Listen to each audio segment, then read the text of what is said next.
Hello বন্ধুরা, তো দেখো আমি মাছের ঝোল করছি। কি দিয়ে মাছের ঝোল করব তো চলো তোমাদের দেখাই। কড়াতে দিয়ে দিলাম তেল। তো এবারে দিয়ে দেবো মাছ। তেলটা গরম হয়ে গেছে, মাছটা দিয়ে দিলাম। আস্তে আস্তে মাছটা দিয়ে দিচ্ছি। তো বন্ধুরা, মাছ দিয়ে দিয়েছি। এবারে মাছটা ভেজে নিয়েছি। এই দেখো কত সুন্দর মাছটা ভাজা হয়েছে, পুরো লাল লাল করে।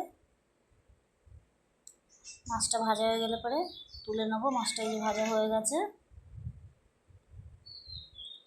মাছটা তুলে নিলাম। আবার কিছুটা মাছ দিয়ে দিচ্ছি ভাজার জন্য।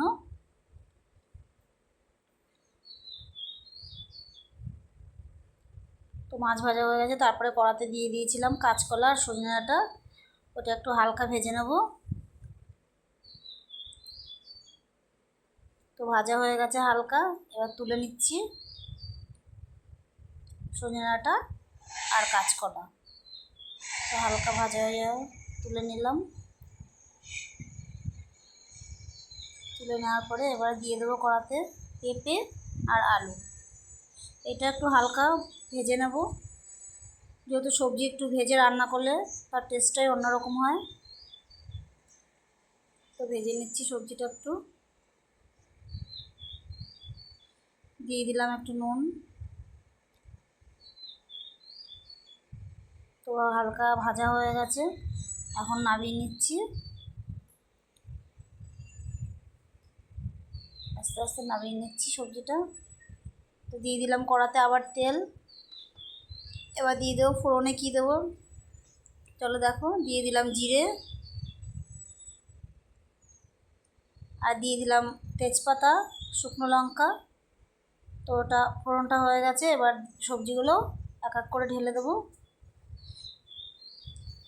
সবজিগুলো ঢেলে দিচ্ছি এক এক করে। দিয়ে দিলাম কাঁচা লঙ্কা, দিয়ে দিচ্ছি নুন, দিয়ে দিলাম হলুদ।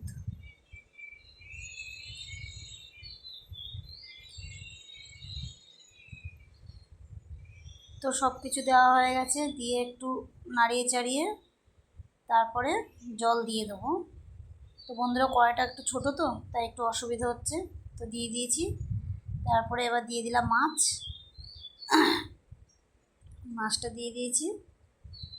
এবার একটু ফুটবে।